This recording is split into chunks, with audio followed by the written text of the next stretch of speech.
Welcome. Welcome, everyone. Happy Sunday. Welcome to Empathy Workout, actually Curious Empathy Workout number 8. Oh man, I see some beautiful familiar faces out there, and smiles is really making me feel warm. What a way to start.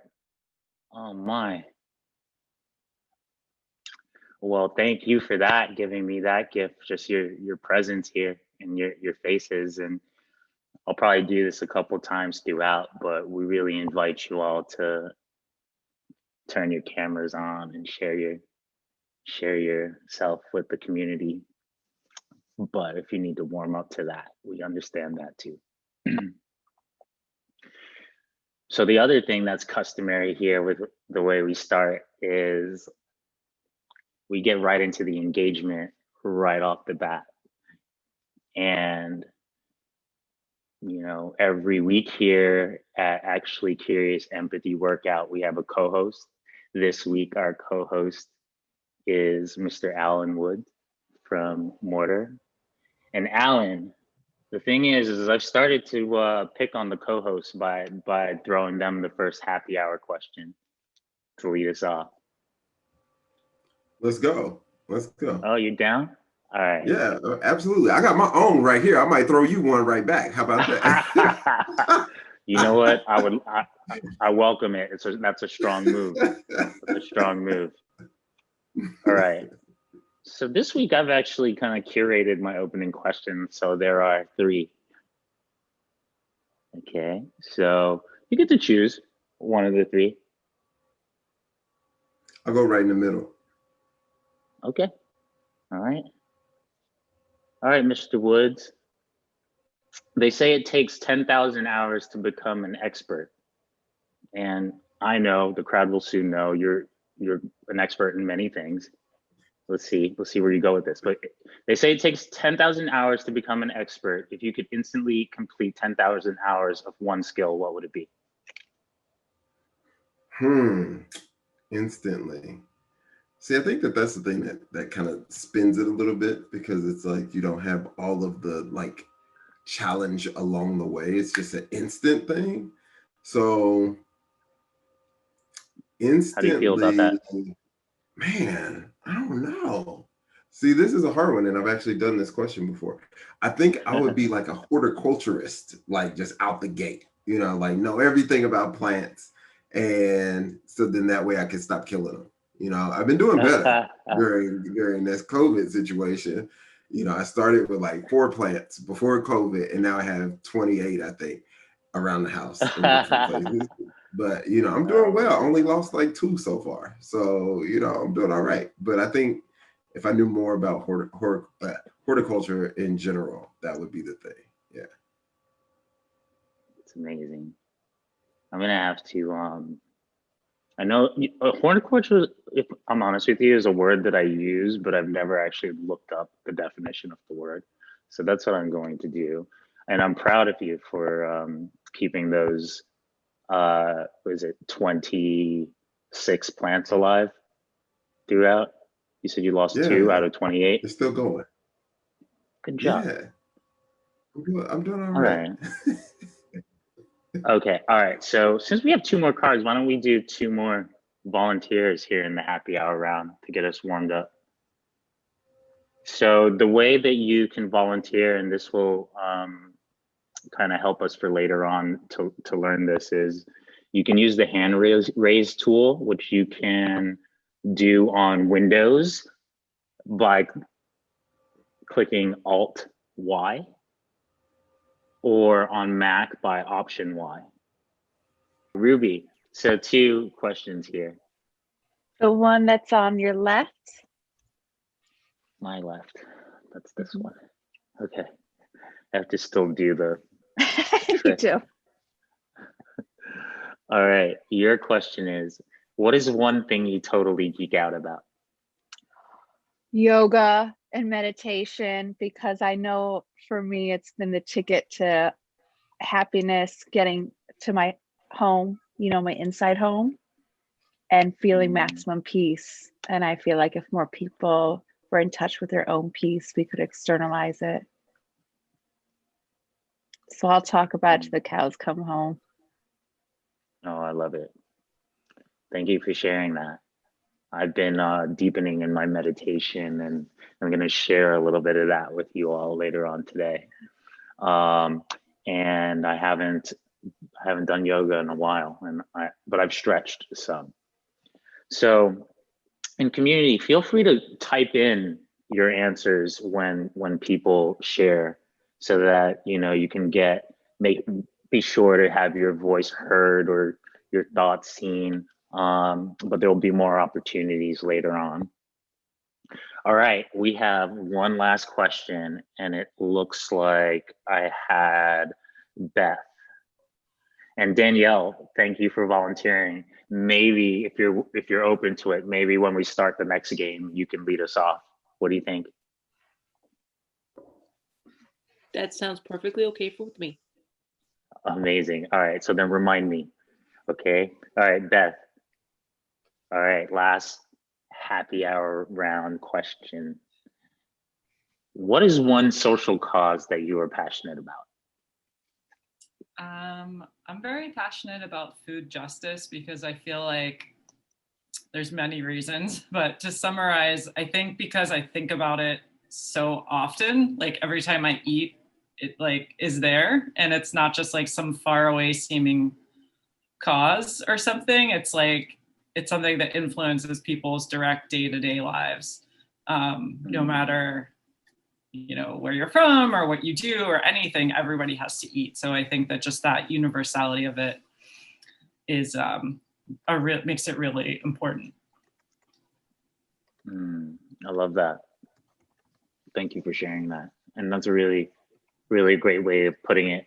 I think in many ways, when we created Actually Curious, we thought of it as like something that was really small that you can get people involved in and down a rabbit hole. And when you share with me your perspective on food justice, I kind of think it's something that's within arm's length of everyone, and you can almost all of us could probably go a little bit deeper in our advocacy if we so desire. So yeah, thank you for sharing that perspective. I really appreciate it. All right. Welcome everyone to empathy workout number 8. Many new faces here this week, so I'll give a real quick background. Empathy workouts are a event series that we created coming out of the success of our card game at Actually Curious, and learning and deepening in our practice of how we could use the card game to spread the tools of empathy. We decided to host 4 events in the month of October, leading into the elections and leading into the holiday period, as a gift to our community, as a way to show how to use the cards a bit more to strengthen our empathy muscles, with our ability to understand ourselves and our emotions, our biases, as well as to strengthen our abilities at creating a safe space, at listening with curiosity versus with fear, and using those foundational tools to get better at gently recognizing the biases that we have, and strengthening our ability to help people to discuss the biases that they may have, that may be holding them back from growth or from connection. So this week, I am really excited to be joined by Alan Woods. Alan Woods, I would say, is this, so it's a great honor. This man speaks a lot. It took a while to get onto his calendar. I'm kidding, I'm teasing. But no, actually I'm not teasing, that's true. But also Alan, I would say he's a big brother, he's a mentor, he's a friend. He plays many roles in my life as he does also in many other people's lives. And he's important to the arc of this movement of Actually Curious, because we met at a time, which I don't really know if he's fully aware, but at a time where, like, actually to get out of my apartment to go meet up with Alan was a bit of a struggle, because I was working through a bit of anxiety, a bit of just kind of, I didn't even know what to call it at this point. It was so early, but coming to grips with struggles that I was having in my business and in my personal life. And I went out and I met up with Alan, and Alan, like, he just wanted to snap some photos of me and just to meet another person who's doing values aligned work in New York as he was visiting. And he really, he really lit me up. He really helped me at that moment to see a spark of, why it was, what it was that brought us together, and what I had to offer, and to, be able to, get some time on his calendar. It really helped push me forward. And so it's my pleasure to bring him here to discuss the topic of bridging empathy to opportunity, because as we all know, it's not well enough to be well intended. It takes quite a bit to go from an idea or a passion or a belief to believing in yourself, or then making incremental and then exponential impact with your idea and your passion. And so we're going to discuss that a bit. And so, Alan, I thought a fun way to bring you onto the stage would be to ask you your account of the first time we met. Oh man, there was so much. It was great. I actually, I was backstory. I started off as a photographer as a kid, so I was a 12-year-old with a camera, and parents who were supportive of this thing that I wanted to pursue. And I've been taking pictures roughly 30 something years of my life.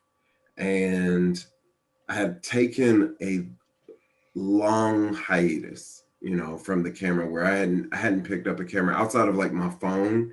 I hadn't picked up an actual camera for almost 10 years, just because there were a lot of things kind of happening in my life, a lot of transitions.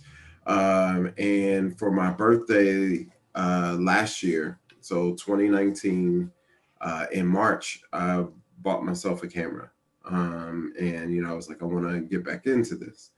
And so I reached out to a friend of mine, Jace, who lives in New York. And I was like, yo, I'm coming to New York. I want to take pictures of people who are doing dope things, and just really have real good conversations with people, walk around the city, capture them in their natural environment, learn more about what it is that they're doing.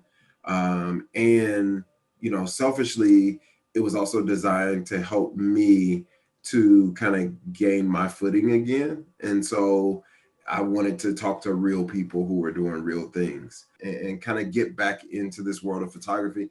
And everything was different. Like, when I tell you that 10 years, how long 10 years is, like, Lightroom didn't exist. For those of you who do photography or editing, Lightroom didn't exist when I stopped doing photography, and now it's like the primary tool to edit photos. So that was how I met Michael. We linked up, had a great conversation, a great smoothie, a crazy interaction. And I won't go into details of welcome to the, I was welcomed to New York, we'll say that. And and it was just dope. We just had a really good conversation. He ran back into the apartment, was like, hey, I have to grab something for you. He came down with the original Actually Curious deck. And we had already kind of been talking about what he was working on. And I was like, this is dope. You know, I came back to Cincinnati, and ever since we've stayed in touch. You know, I sent him his pictures. He's been using them, which means that he liked them and wasn't just using them as a courtesy. And, you know, we just have stayed in touch and continue to talk about this empathy movement. We have regularly scheduled calls that, you know, I think it's like once a month or something like that, that we just, you know, catch up, see what each other's doing, see how we can help each other, and just kind of have, you know, somebody else to kind of help kind of guide you through your journey. And I think that that's really cool to meet people in a way that is unsuspecting and then stay connected to them, because it's been I guess we're going into 2021 now, so it's been almost 2 years, which is crazy because it doesn't seem like it's been that long since we met. But yeah. Cool. Yeah. I didn't know that backstory. I didn't know that you had just picked the camera back up, or maybe you told me and I didn't remember. I didn't tell you because I didn't want you to be nervous, like I didn't know what I was doing. So I was just like, I didn't want you to feel like a guinea pig. So I was just like, nah, Turns out we were nervous for different reasons, and so yeah, I mean, I'm really glad that I stumbled out of that apartment and down to the coffee shop to meet you. Yeah. And that we're here today. Because not only did Alan come with a dope camera, and by the way, I was saying to Caroline that I cannot find those photos, and I would really love to. I got you. You know, because I know how busy you are, and I didn't want to. I know it can take some time to track down files. I got you. You've archived them. You do? All right. Yeah, I got you. I will find them.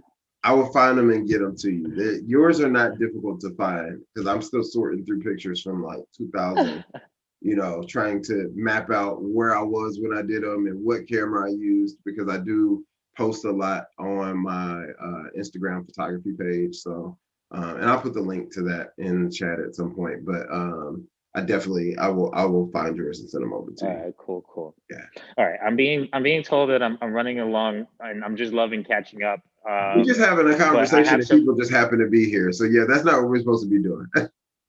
No, I have some harder questions for you. So we're gonna do these, and actually now you're on the hot seat. I'm gonna ask for you, Mr. Creative Director. So this shouldn't be too hard to also like give the crowd a snapshot on these questions, but help me out before my producer, Caroline over there gets me.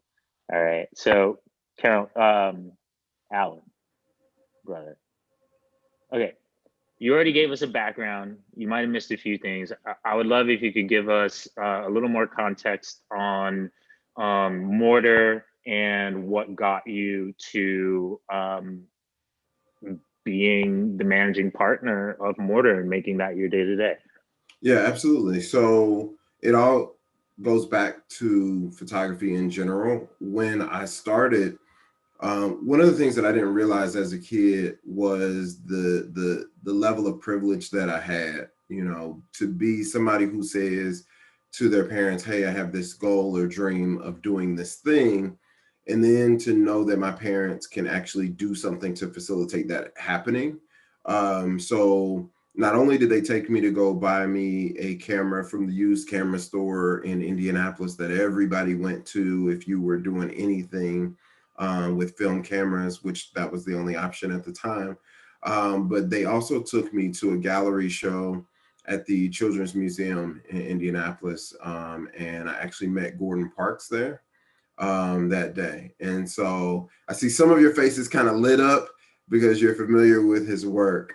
For the rest of you, please take the time to Google Gordon Parks. He was an amazing photographer, filmmaker, poet, author, who was the first Black photographer for Vogue magazine, Life magazine, directed Shaft, wrote The Learning Tree, amongst other books. And so when I realized that as an adult, I wanted to help other people kind of have that same ability to have a spark and have somebody to be instrumental in the in their lives. And so like when I met him, he said something to me that, that day I was like, boom, I definitely want to be a photographer. And so in the work that I do with Mortar, we teach entrepreneurship in communities, and we work with people who may have the gifts, talents, and abilities, but maybe they don't have the resources or the network or the connections. And so we give them access to those things by kind of creating this larger network where we can all work together. And so, understanding what I had then has really influenced what I have become for other people, because I know that I want to be the same type of spark that Gordon Parks was for me to other people, to help them pursue whatever their passions are. Amazing. Yeah, thank you for sharing that. And I'm not sure if it's from you and I talking, or if Gordon Parks has come up on empathy workouts again, but I did not heed the lesson the last time. I'm definitely going to be doing a little bit of a rabbit hole on that. Thank you so much. All right, so you helped me out because you kind of covered my second question, which is, why'd you choose to, get into the work that you do? So let's go almost next level intimacy here.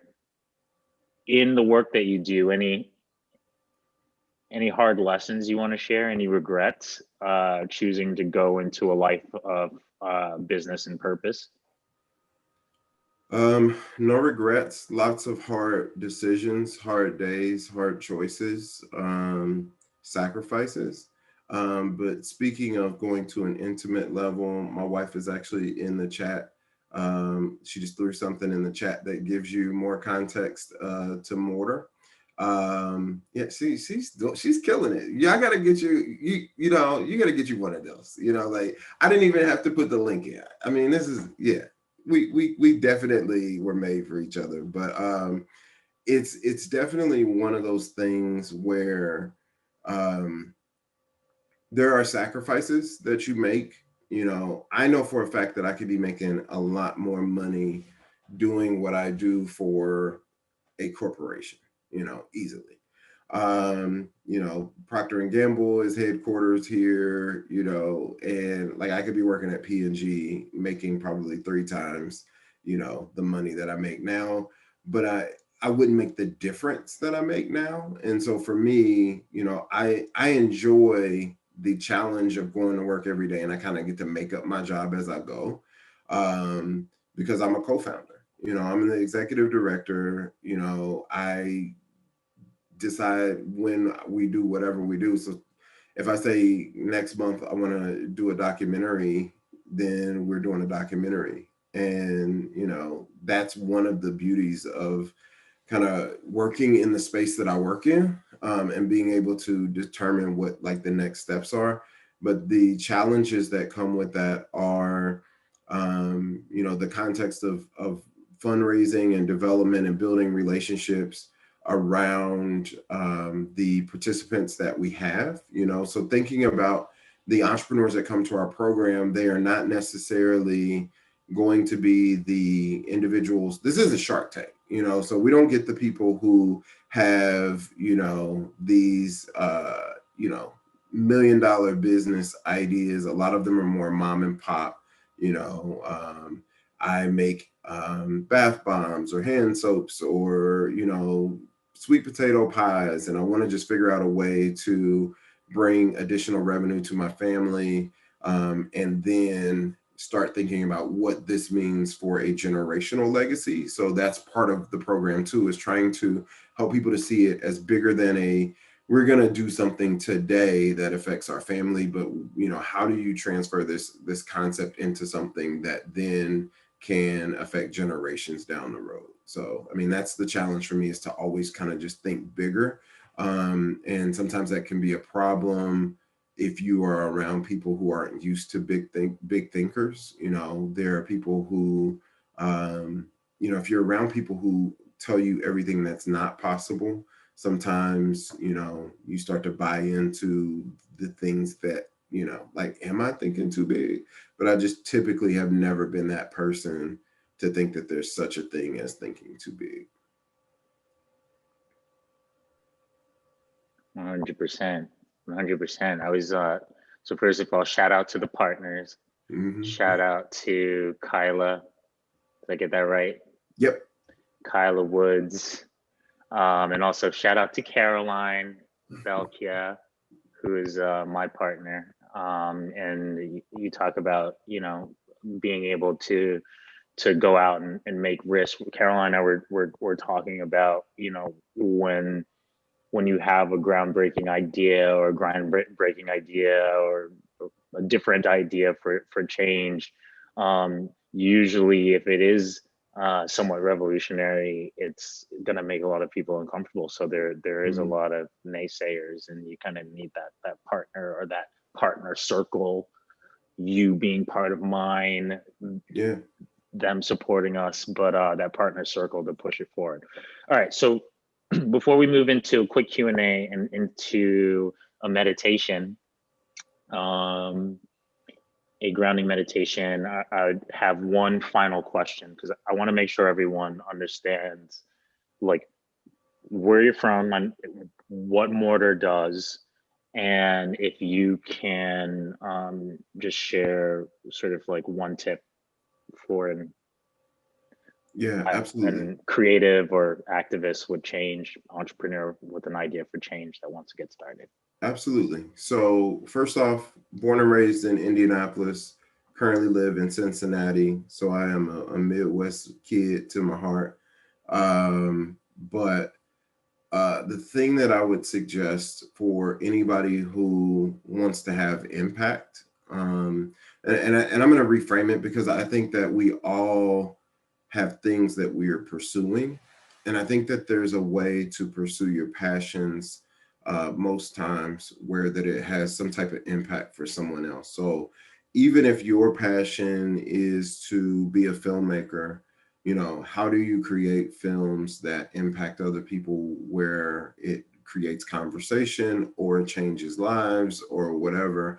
Or, you know, if your decision is to, you know, open a smoothie stand, you know, how do you have impact in your community where you're buying locally, you're hiring locally, and you're helping to share, you know, better eating practices, and maybe you start a nutrition program for kids or something like that. Like, figure out what it is about what your gift, talent, or ability is and how it can benefit other people. And I feel like there's almost no way that you can go wrong when you do that. So find whatever the thing is that you have been uniquely blessed with. And I believe that we're all blessed with some version of a gift, you know. So for some people, your gift is that you can type really fast.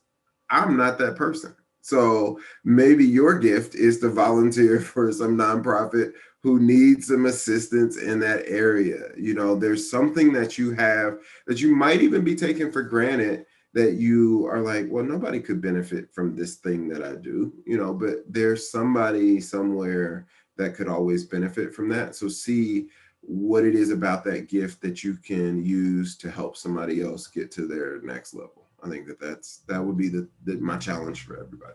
All right, we've got a couple minutes. By 5 after, I'd love to get into the meditation, but would anyone like to jump in and ask any questions here of Alan before we move forward? Thank you, Alan, so much for sharing Absolutely. that. While we get some deciders. Oh, Ruby's got a question. All right, Ruby, let's go. Could you elaborate on the experience of how you monetize off of your passion? Because I sometimes struggle with charging for my gift, because I'm like, it's a gift, I should just give it away. But at some point it's like, no, girl, you have to eat too. So yeah. I feel that.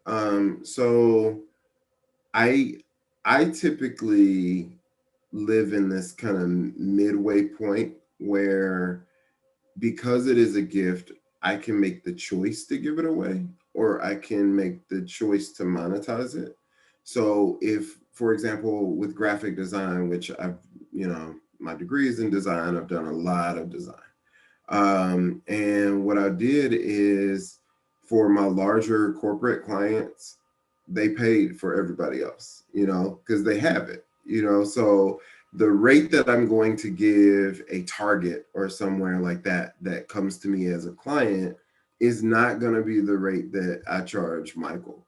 So they're going to pay for Michael's services built into their invoice, because then it gives me the ability to see somebody that I see doing great work, and I want to take my time and donate it to them and donate my gift to them.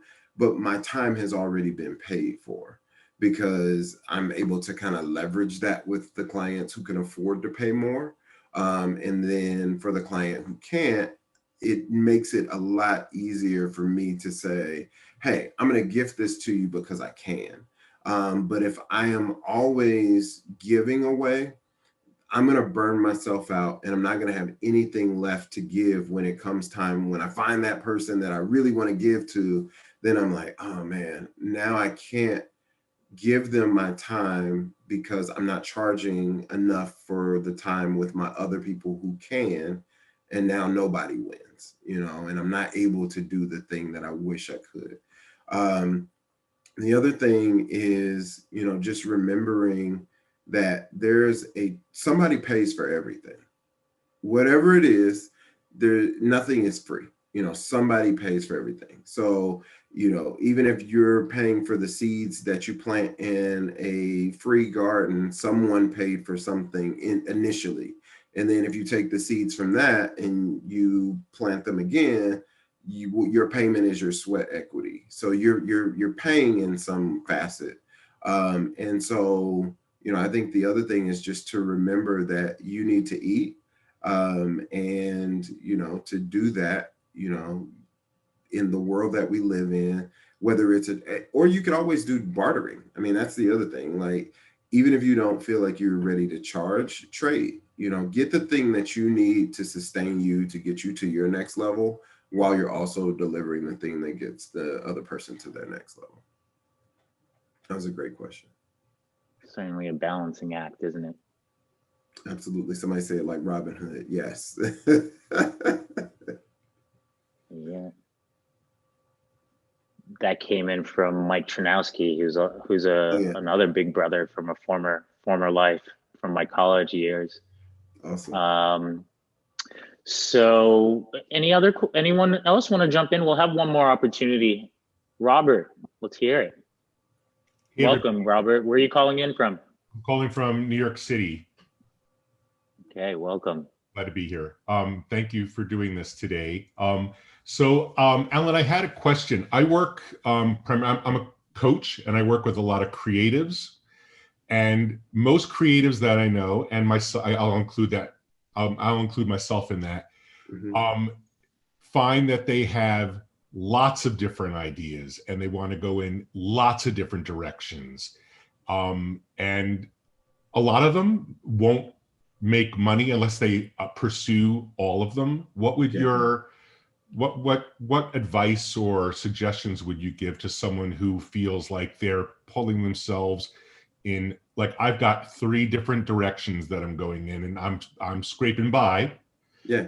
But what advice would you give to someone who is dealing with those challenges? Stop it.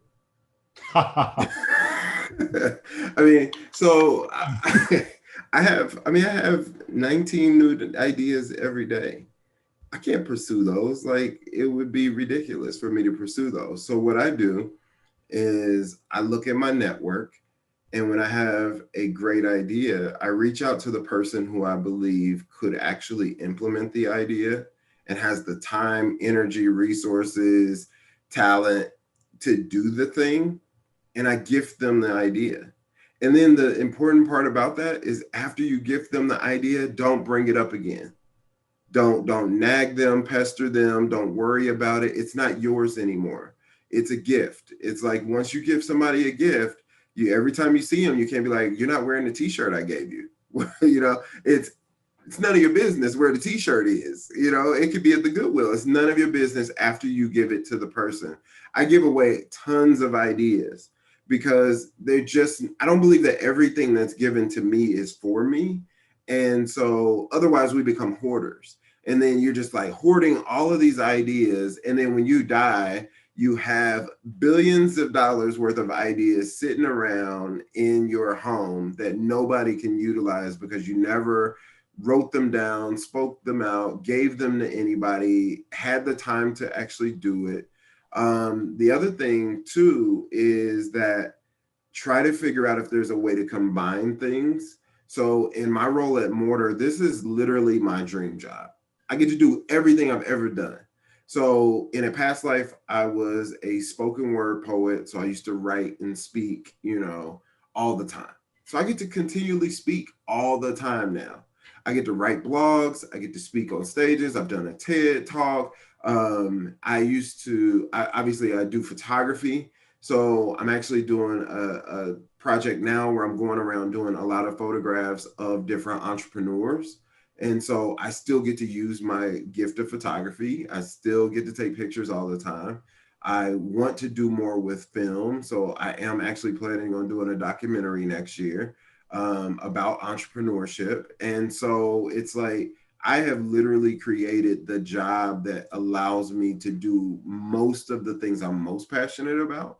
And I get to help people. Like I love consulting and helping people with branding, brand strategy, development of their business ideas. And that's what I do literally every day, so it's like, I created the job that would allow me to live my best life and I get paid to do it. It's like getting paid to play every day. Now it's not to say that this is not hard work, but I literally get to create almost every day. And for me, that's fun, and if you can figure out a way to have fun, make money, take care of your family, and, imagine you're the guy who gets to gift the rest of the world with ideas, like people will always honor you for that, because you're Santa Claus. Like you get to go around and just like pass out ideas. Who wouldn't love you for that, especially if they benefit from it, so you gave me a whole bunch of ideas of what I'm giving away for Christmas this year. Absolutely. Hey, make it happen. So thank you. Oh man. Absolutely. And I think Mike had his hand up as well. Yeah. Wait. Really Mike, short. If you got time. Go for it. No. Just really short comment. I just want to say thank you, Alan. And I just want to say I really love how your hair is changing the phases of the moon behind you.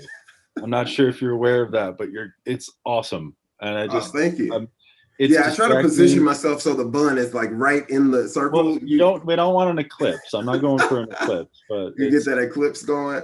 It's cool. That's all. You might be the first person who ever noticed that, or at least the first person to mention it. Look at that attention to detail. All right. That was amazing. And I just got a ton of ideas for future empathy workouts, or maybe it might be even a different format. Alan, we might have to go into the workshop and maybe I'm gifting you an idea, you're gifting it to me. I don't know, but it seems like whenever you need me. I mean, I guess this is what you do all day, is help people mechanize from idea to action. So, I guess it's obvious, but it's fun, man. I'm still kind of blown away. Yeah. I'm blown away. All right. So it's almost that time where we turn it over to you. But before we do so, we're going to do a bit of a grounding exercise. So at this time, I'd like to invite you to find a comfortable seated position with your back straight and your neck straight. Make your jaw parallel to the ground. Allow your gaze to soften. You may close if that's available to you if you'd like. You may close your eyes. And allow your body to become soft and relaxed.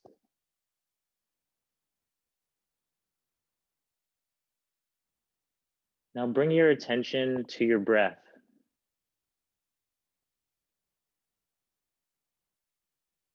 Pay attention as the air flows in and out of your body.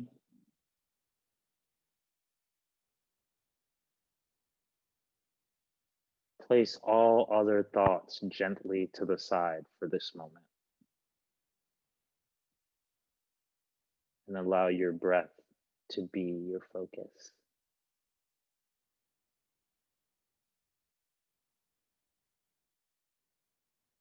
Now gently bring your awareness to your body.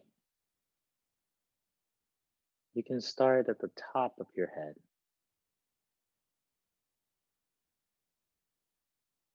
And bring your awareness down to your eyes and your eyebrows. Feel if there's energy, breeze, heat, tension. Allow your brows to soften. And as your brows soften, allow the rest of your body to soften. Bring your attention down to your throat, your heart, your chest.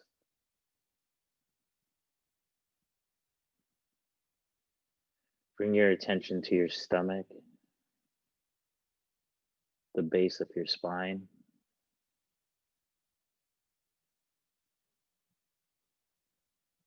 Bring your attention to whatever it is that's going on in your body.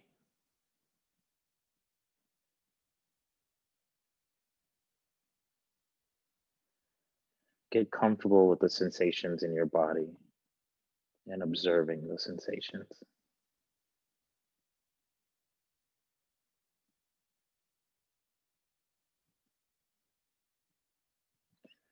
By getting comfortable with observing, we can allow them to subside.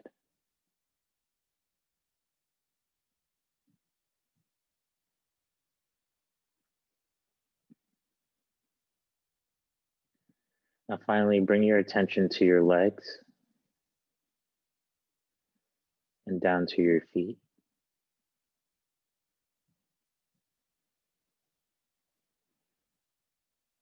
Thank your body for supporting you and bringing you to this day.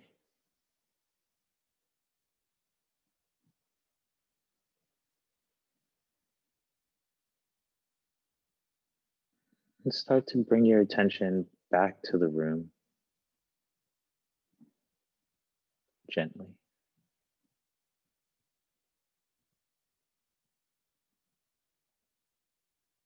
And when you're ready, open your eyes.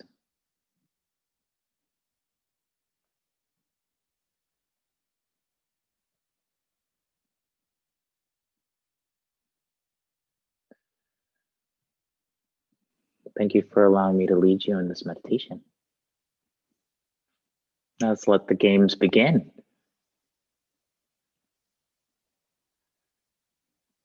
So producer, you wanna? All right, so today's empathy workout, which we're gonna spend about 20 minutes and just to give you a sense of the run of show in case you need to hop off early. We're gonna spend 20 minutes on the game. Then we're going to go into some brief announcements. We have some exciting announcements, so I hope you can stick around for that.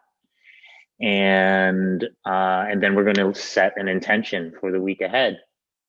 Very big week, holiday week for most people here. And then we'll stick around for a few more minutes and play some happy hour and get wild, getting vulnerable. All right.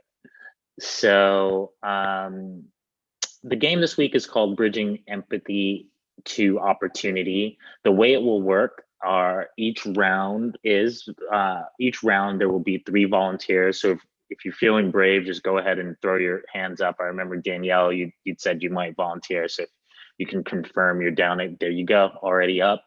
Control Y, Alt Y, I believe. Caroline, pick me up if I'm missing that. What will happen is each round, I'll start off by pulling a question and asking the 3 contestants. After they answer, Danielle, you're going to be contestant 1, okay? after their answers come in, you'll use the polling function to vote on which contestant's answer you felt most connected to. And I'm sure you're going to feel something for everyone, but this is just a part of the game. It helps us to move on. It helps you to focus in on listening with curiosity to the responses. And also feel free to answer in the questions yourself. 3 people will answer, you'll vote. The person who wins selects the next card, chooses whether we go up to the next level or stay in the current level that we are. You have to answer a question from each level before you unlock the next level. So it goes blue, green, yellow, and pink. And that's it. So let's go. Danielle, you're contestant number 1. Do we have a contestant number 2? Robert and Tamsin. 3 contestants are in. And your question is,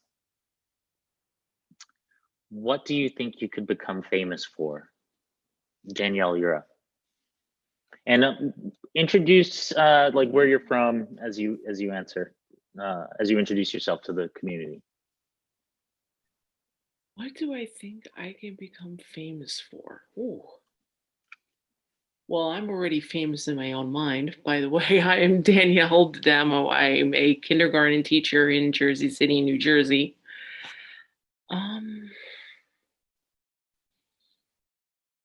What could I become famous for?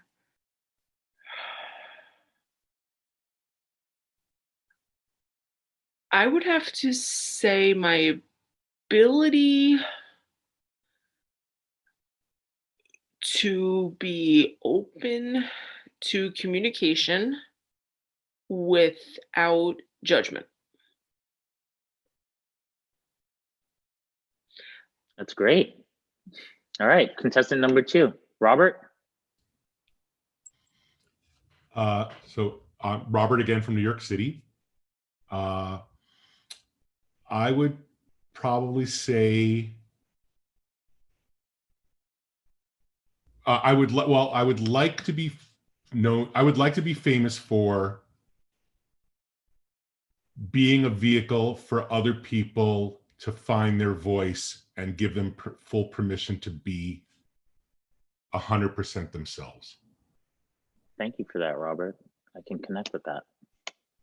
All right, Tamsin, you're up. Hi, I'm Tamsin. I'm calling from Colorado, though normally I live in Brooklyn and I was sort of displaced by the pandemic. I'm currently in my mom's basement. And what I would hope that I would become famous for is I'm very interested in the way that fear of being vulnerable like inhibits our ability to empathize or to act, especially in a political context, based on like laws that you create or policies that you support and how much those serve you. And hopefully I will be doing academic research on that. So it's a very narrow category of fame, like probably just some people who like spend a lot of time in libraries would think of me, but hopefully that. Amazing. I love that you all went with sharing real things, real gifts that you have that you could be famous for. All right, everyone, it's time for you to vote. Whose answer do you feel? This is our first time using the polling option, by the way. Woo! Look at that baby go. Contestant number 2, that's Robert. Looking at you, but Tamsin, got some love over there for Danielle too, don't you worry. And everyone's a winner here. Thank you so much for sharing. This is really about us having the opportunity to just have a way of advancing through the rounds. All right, it looks like, wow, it's a narrow margin. I gotta wait. Anything else? This is like way closer than the last voting I paid attention to. All right. So, Robert, it looks like you win. So you stay on. Tamsin, thank you. Danielle, thank you so much. Okay. All right. We need 2 more volunteers. Robert, you got a choice. You've won a choice. Do we get to go up to green or do we stay in blue? And in the meanwhile, can we have 2 new hand raisers? Let's go to green. Green. Erica and Patrick, thank you. Great sports. Okay, I don't even know who was number 2. I think it was Erica and then Patrick third. So Robert, and you get to go. And then did you say green? Is that what I heard as I was looking? Yeah, green. All right, cool. I'll give you one other choice too. You can tell me when to stop with my finger for a question. Stop. Oh, all right. I was running out of real estate there. Okay. So the question is, when should businesses have the right to refuse service to patrons? Ooh. Tough choices when you're bridging empathy to opportunity. So am I contestant 1 this time? Yeah, you're contestant number 1, Erica's number 2, Patrick's number 3.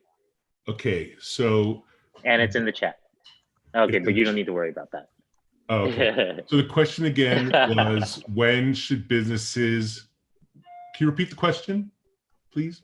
When should businesses have the right to refuse service to patrons? And we're going to throw that in the chat too. And feel free to throw in answers if you haven't volunteered in the chat. So I'll answer quickly, then I'll expand on it. When those patrons are being assholes, and what I mean by that is when they're disrespectful to the staff, to other patrons, where they're causing harm or any kind of physical, emotional, or mental damage to anyone. I feel that. All right, Erica, what do you got? Oh my gosh. I got that. I want to put my hand down. Let's see. That was a strong answer. I mean, yeah, like let's close you can there. say yes, Anne. I mean, I agree with Robert. And I'm like, where does the line draw? Because if you come into a business that I'm in or that I run and you're wearing a Make America Great Again hat, like I'm offended and I want to kick you out. So, oh, that's really hard. That's really tough. Like, it's like, this is like the question of the moment for me, because I'm like trying to, so many people are like, you need to have empathy for Trump voters and like find out what was in their head, and our country needs to come together again. And I'm really sitting in a place of like, F you, like you wanted to kill me. You don't care about my body. So I don't know. Dang, I should have found out the question before I raised my hand. I don't know. No. Okay, or if you piss me off, I guess. If you piss me off and you're not allowed to my if I'm the owner and you piss me off, and that could be anything from wearing, a MAGA hat to like being a jerk, then you're out. I don't know. But I'm sure other people think, because I'm Black, they shouldn't be wherever they are. So I don't know. Where are you calling in from, America? Maryland. All right. And I'm wearing my Kamala represent. I spent some time down in Florida, and it was hard. Southwest Florida. All right, Patrick, you're up. Hey, good afternoon, everyone. Calling in from Brooklyn. And just to be upfront, I'm probably going to vote for Robert because he nailed the answer. But my backup vote will go to Erica because I was born in Maryland and love the state. So building off of Robert, I'm just thinking that a demanding customer who may be asking the business to go beyond what their capabilities are or their product line or whatever it might be, but a demanding customer who's saying, yeah, but this is what I want. Can't you just do this? unreasonable, outside of the business's brand or what their regular abilities are. Wow. I gotta say, first of all, if I worked in y'all's businesses, I would feel really protected. Collectively, if you combine also individually, I'd feel safe. So thank you. All right, time to vote.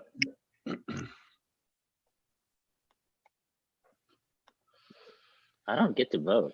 I just get to watch. Which is, since this is my second voting experience, I'm learning. Robert, this might be like the first kind of, you just went back to back on the ropes. Erica came through some empathy uppercuts, and then Patrick closed it out. But Robert, you live to pick again. You are curating our gaming experience here, sir. I have to say, I am enjoying it. All right. Well, I believe there's someone here who's going to give you a run for the money here in the next round. So, Robert, are we going up to yellow, or are we going down the blue? Are we staying in green? What's the deal? We're gonna go up to yellow, Michael. All right, yellow for 300. RIP. Okay, we need 2 more volunteers. I was just told I need to queue a little more. All right, Carol. Carol's up. Excuse me, the veteran challenger. Carol has been a loyal supporter of empathy workouts. We love Carol. And who else? Alan, the co-host. Ding, ding, ding. Alan coming in. All right. So we're gonna flip this up a little bit. No, actually, we're gonna go with Robert first. Typically, Robert, usually the person who goes first doesn't win, but you went into round 2, went first, retained the crown. So let's see. This is fun. All right. You get to pick as well, Robert. Which one of these three questions here?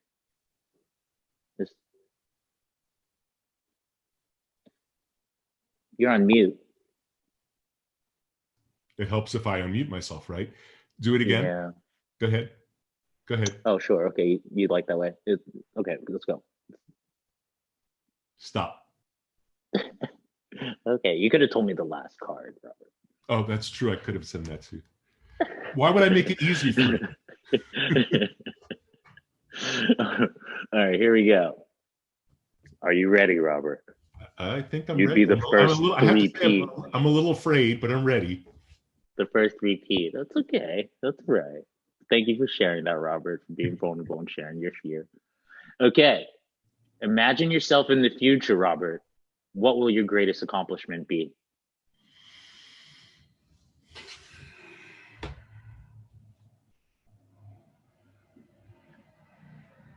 I heard that deep breath, so yeah. I'm really ready.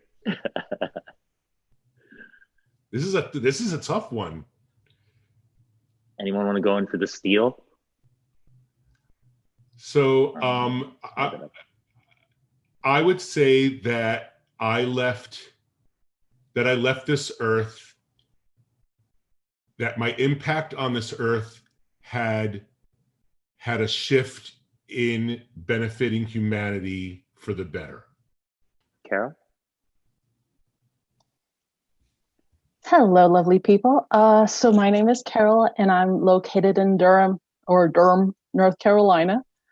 So if I were to have a crystal ball and pretend that I know what my greatest accomplishment in life would be, is I'm gonna give a bit of context. I am a multimedia producer, video, audio, photos, the works. And I'm currently working at a nonprofit that we report on public education across the state.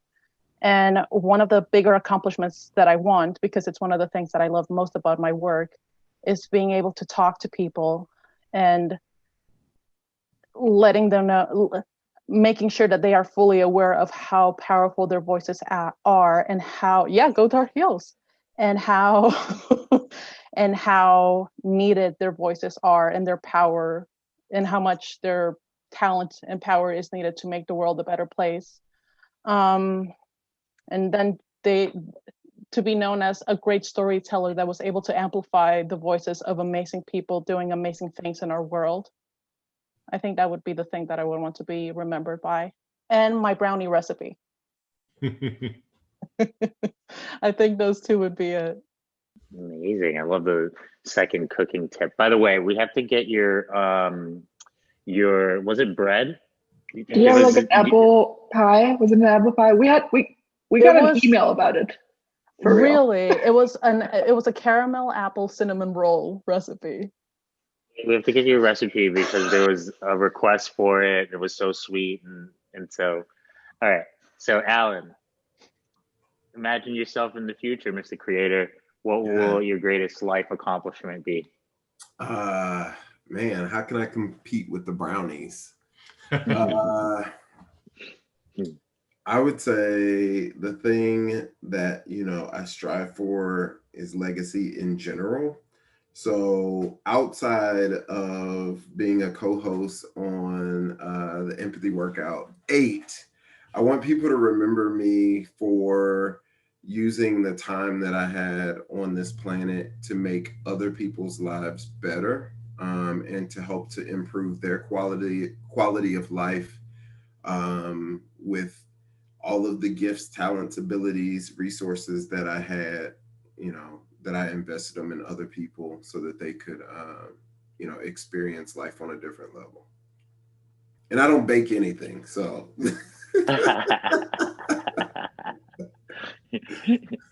Sounds like you're throwing in your vote for Carol. You booked in your. I love that. That's a strong empathy move here. The votes are coming in. I don't even have to say anything. It's not voice operated, obviously. Contestant 2, Carol. Robert, you're gonna have to live to join and compete another day, it seems, or maybe it won't be a competition this time, to be honest. And thank you for that feedback in the chat.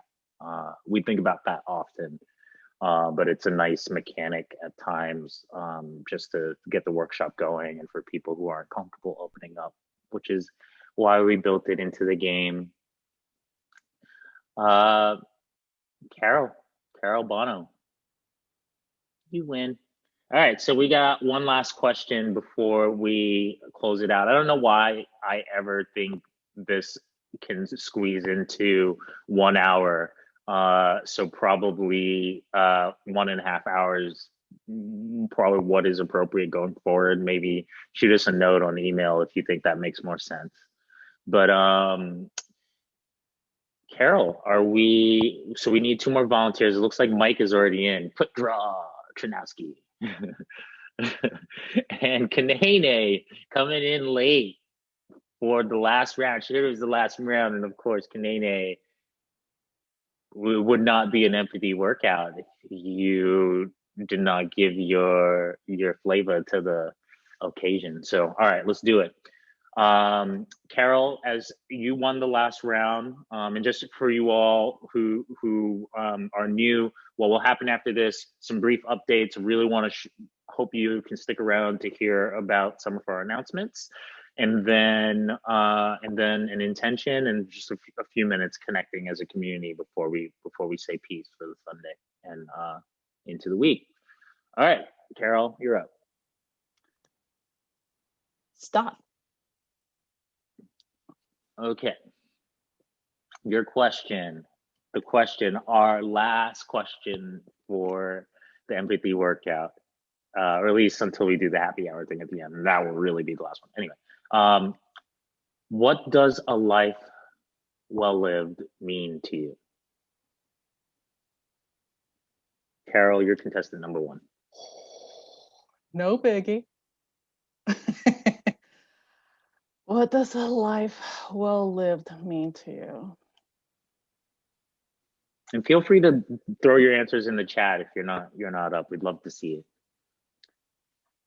I mean, I would have to say, even though it sounds so generic, but I would have to say a life with no regrets. Because you're gonna make mistakes. I mean, or I will make mistakes. I've made I've made my handful of mistakes. Like that's with no, there's no doubt. But I think that a life with no regrets, and also a life where I did everything that I could within my means to leave this world better, and that I raised my voice up when it was needed, that I did not just let shit happen. Sorry for cussing, but that I didn't just let stuff go by and I didn't raise my voice to say that's not right and make the world better and keep people accountable. But I think that would go like, that's what I mean with life with no regrets.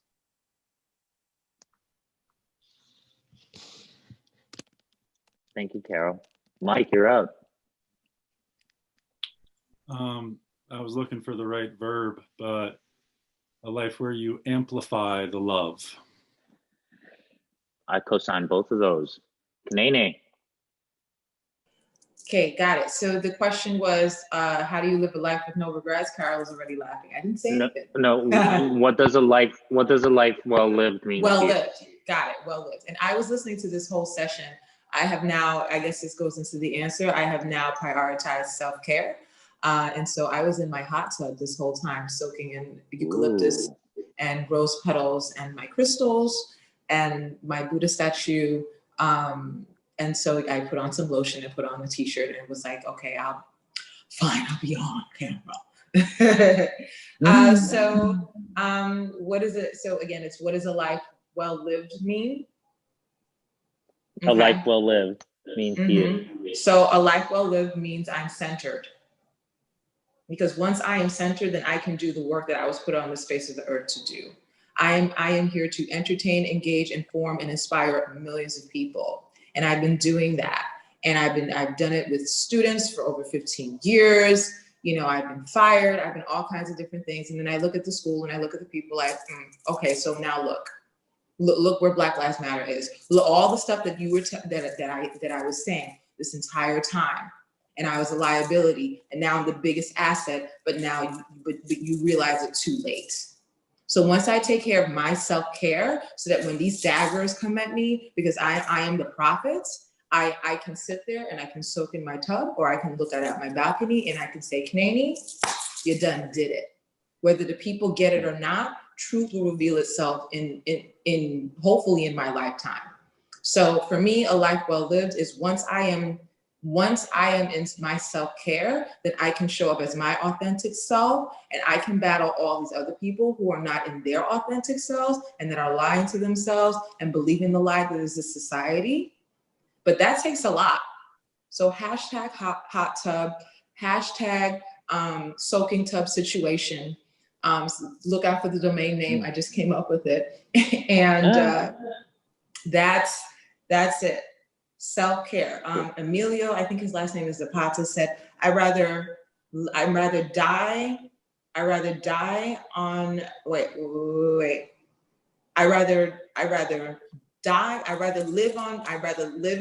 he basically said he doesn't want to die on his knees. Right?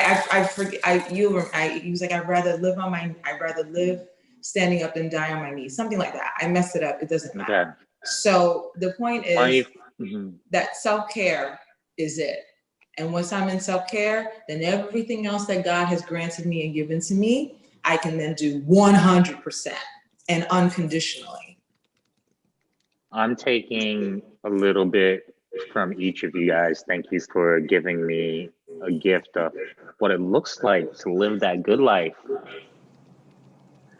So the votes are coming in. Kanene, you've got a lot of votes. Oh my God. Soaking tub situation. I don't really know what else to say about that. Soaking tub situation. Self-love. Yep. My personal mantra for the day today was to bathe myself in luxuries. So I'm gonna do it. I Do guess I it. would probably vote for you. I'd like to amplify the love too.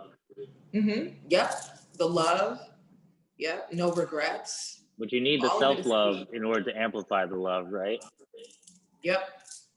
All right, cool. Kanene, thank you. Thank you. And thank you, everyone. Thank you for taking part in this session and sharing your perspective with the community in the chat and live. From here on out, we can spend 5 minutes on the open forum, or should we just go right into announcements?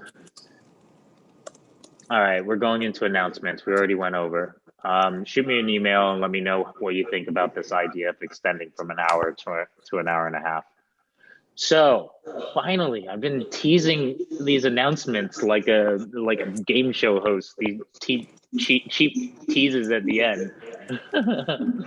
But here we are. So next week, we're really excited to announce our first ever holiday resilience wellness festival. And the idea there is everyone is going to be, they're going to be, not everyone, but a lot of people who are going to be competing for your attention and for your money. And that is not our style. So we did the opposite of that, go the opposite way. And so what we are doing is curating a day of talks, performances, workshops to help strengthen your resilience and give you a break in between the Black Friday and all that stuff.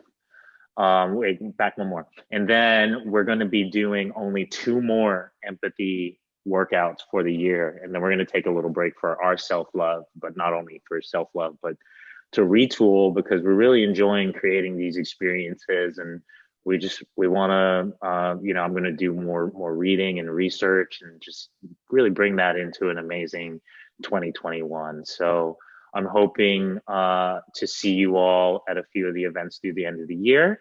The Wellness Festival will include, as I said, talks. So Kanene, who just closed this out in the pink round, will be here to lead us in an anti-racism and allyship talk.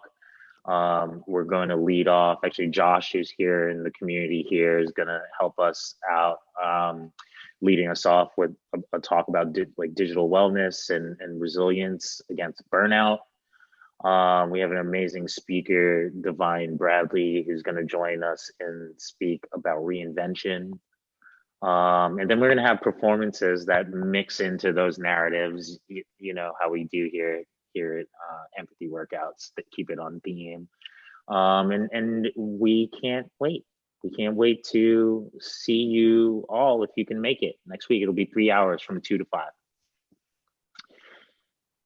And with that, I will close us off with an intention for the week.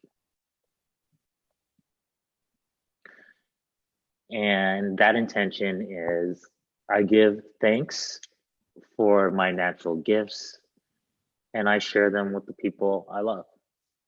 And the inspiration there, I really love how you all come here, join us on Sundays and add to the tapestry of this discussion. And I light up every moment because it was you all expressing this naturally.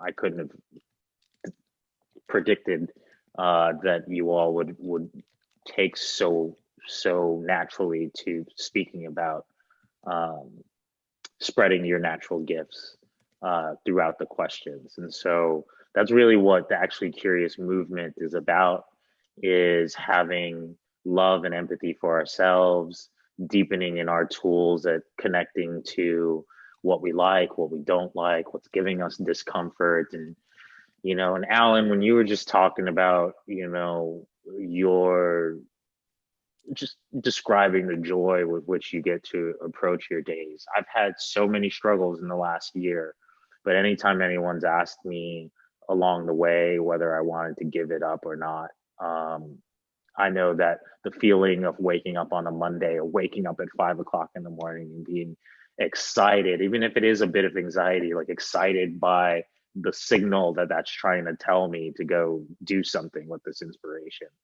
So I just want you all to give that some thought. What are your natural gifts? What's in arm's length that you can share with your family, with your friends, with your partner right next to you, with your dog, if you can hear the dog barking, maybe you guys can hear.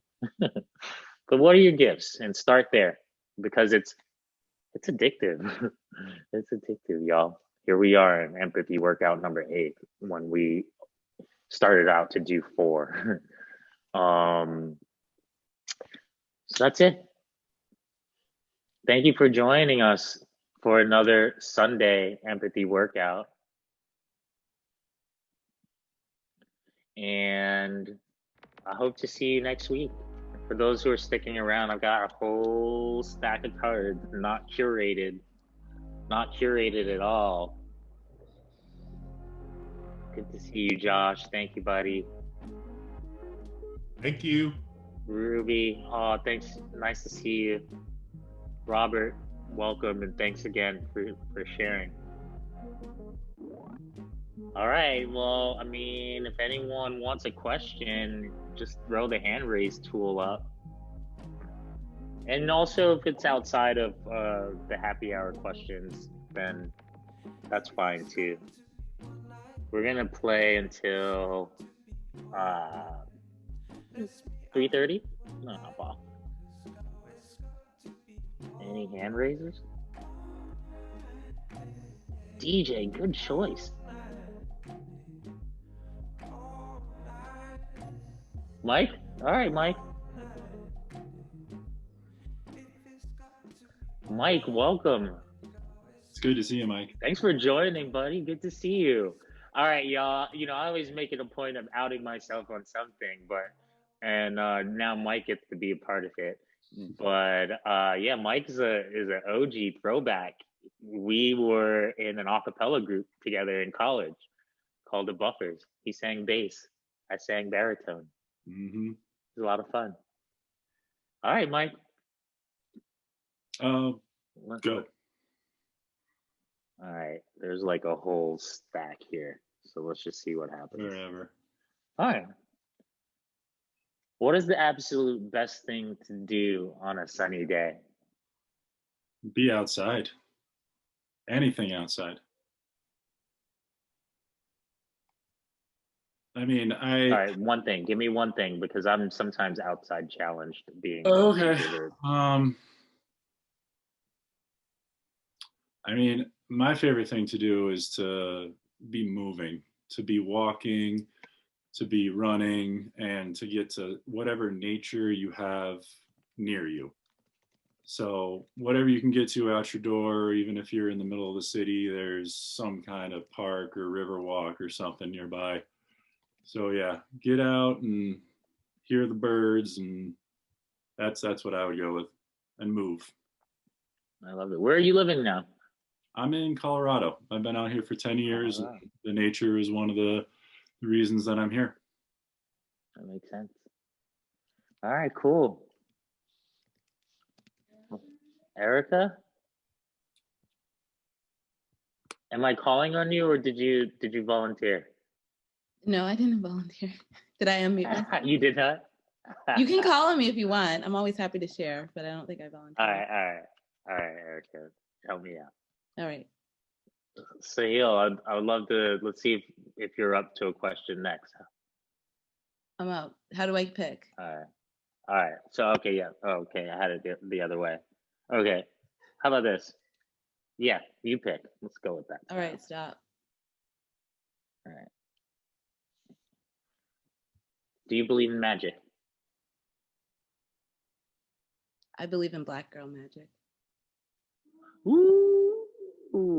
I mean that. I'm not saying that facetiously. I think there's something really deep and different and transcendental in Black women. I think it's like,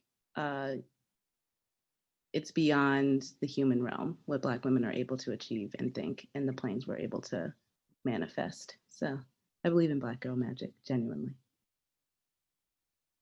I love that. Thank you for, I felt that wash over me. I felt that magic. All right, Sahil, what do you think? You up? Yes, I'll give it a try, Michael. Amazing. And let's go.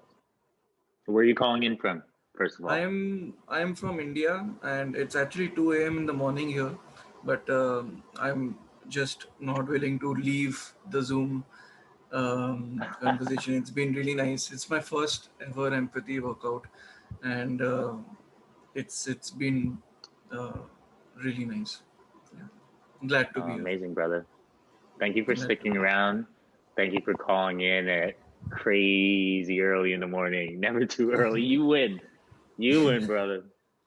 All right. I think, yeah, stop. Yeah. All right. Here we go. 2 a.m.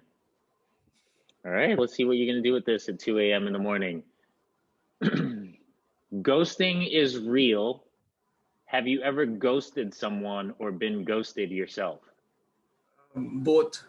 I am in the HR team, so unfortunately, knowingly or unknowingly, I have ghosted a lot of candidates, and I've been ghosted myself. So, yeah, I'm not really proud of it, to be honest.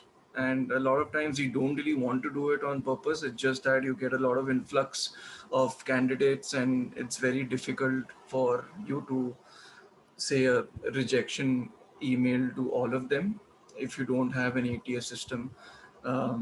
So it's not on purpose or design that I would want to ghost out on candidates, but yeah, I'm being guilty of ghosting. Oh man, I think I'm gonna take the picture of the HR professional that I keep throwing things at every time I feel ghosted. I'm gonna take that down now, Sahil. You helped me to deepen my empathy. And brother, let me know, am I pronouncing your name correctly? Yes, absolutely, absolutely, Michael. Okay. Thank you, sir. Thank you. All right. Amazing. Thanks for calling in from India. I feel super honored. Thanks. I know. All right. So let's see. Some new voices. Jennifer, what do you think? You down to do a question? Sure. Cool. Thank you. I keep turning it around. Where are you calling in from? I'm in Shasta Lake, California.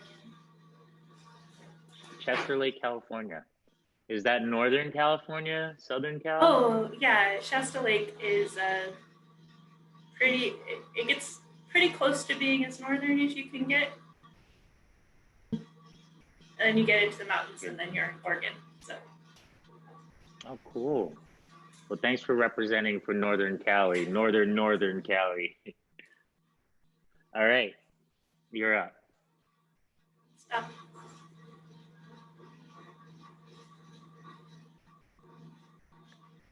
Okay. Your question is, Jennifer, from, I think, Chester Lake? Shasta with an S. Shasta. Okay. Yeah. Shasta Lake, Cali. Your question is, everyone has a guilty pleasure and yours is blank. And this will probably be our last question, so I'd love to see some answers coming in the chat. Or actually, anyone who's willing to share after Jennifer, just share real fast what your guilty pleasure is. It's COVID, so feeling guilty about anything that brings happiness is like difficult to do. I happen to be a really big K-pop fan, specifically BTS, and people think that's very strange because I'm 37. But it's very difficult to feel bad about that because I've been alone in my house basically since March, and they make me smile. So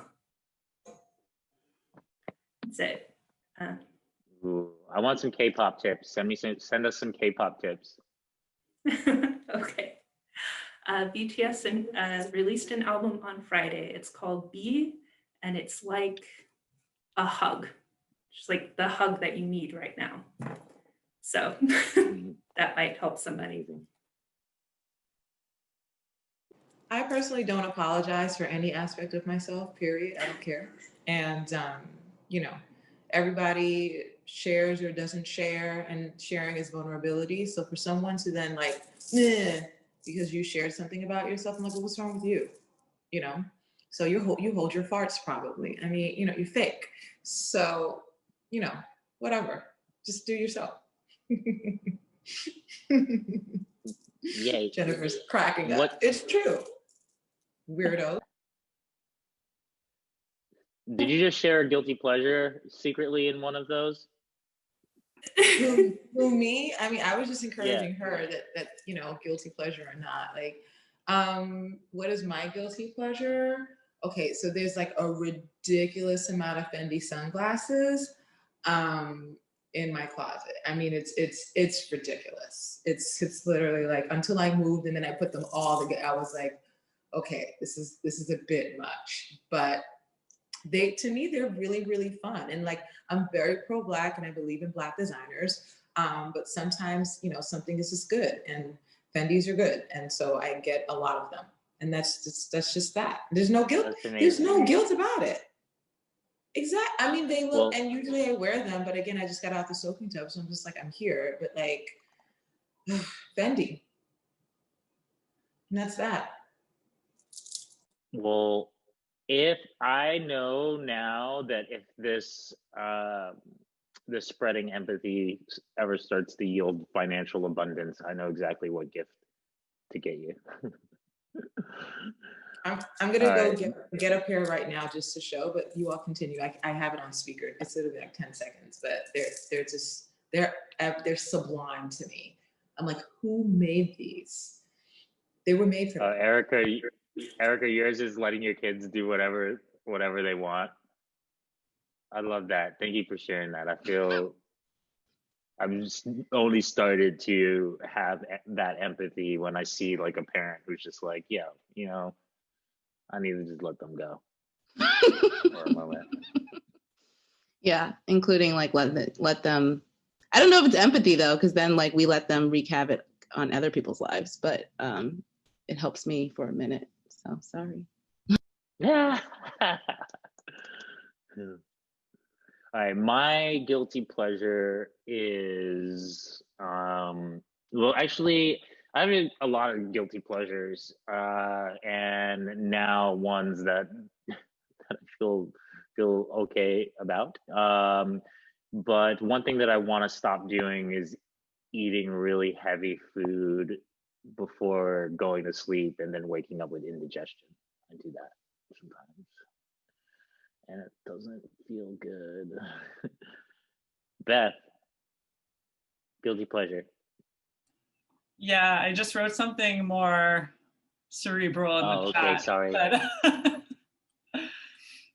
I'm trying to let go of feeling guilty about doing things that are fun and feel good, and like worrying less about what it means or might mean or whatever version of it there is. But if I had to choose, I would probably pick I really like warm cocktails, like warm like coffee cocktails or cider cocktails and stuff like that. And I always feel absolutely disgusting after. Like they're always way too sweet and like gross and not worth it. But yeah, I'm still a sucker for them.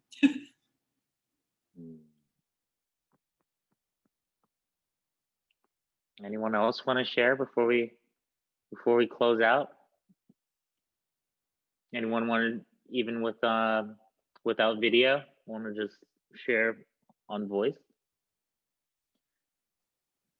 Guilty pleasure. Look that up. I'm just guilty pleasure would be there's a show on LXTV, which is part of NBC, that's called Open House.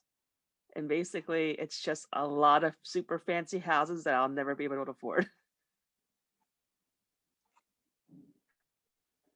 I know that show on LXTV. Actually, early in my career at MTV, these two executives left to create LXTV. It's weird. Cool. Thanks for sharing that. I like that show. I love, what is it? Oh, I watched Open House NYC too. Yeah. Oh yeah. I watched it this morning. I was like, yes. Oh They do like 4 episodes, sometimes 8 episodes back to back to back.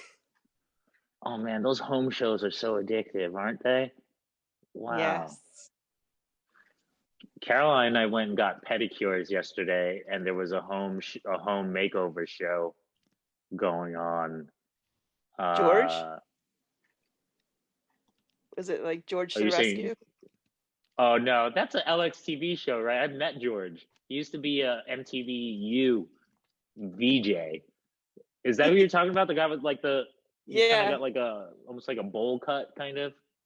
Yeah. George Oliphant. Why do I know Yes. his last name? George Oliphant. Exactly. Wait, what's this TV station? So this is not HGTV. It's what? No, it's part of NBC. It's one of the substations of it. It's called LXTV, and then they do LXTV First Look, Open House, George the Rescue, and Tastemakers and other shows. Oh, that's the other one. There's one show called Tastemakers Struggle Meals. Where has that been all my life? I just want Kanene still cycling through these glasses. I love it. I'm trying to Wait, I want to see the hat. She has hats too, and they're green. I mean, and there's actually more glasses. I was like, I'm just because I want everyone else to like get to talk, and I'm like a slight distraction. But there's more glasses in there. I want you to keep doing it. Okay, Is this only in New York? I used to live in New York, and Take they care, used to Beth. have open house in New York. Is this other places? I mean, Yeah, Open they House do twice- like LA and other cities. Yeah, and it's on YouTube. All right. Big tip to close out empathy workout number 8. LXTV, production company who does cool local based makeover shows, as well as what is it? Like luxury places that we can drool over. Not sponsored. Not sponsored by them, not at all. Hashtag. Mike, good to see you. Sahil, thanks again. Erica, thanks for sticking around. Jennifer, JC, Steve. Thank you. Peace out, y'all. Have a great week. Take care. Happy Thanksgiving.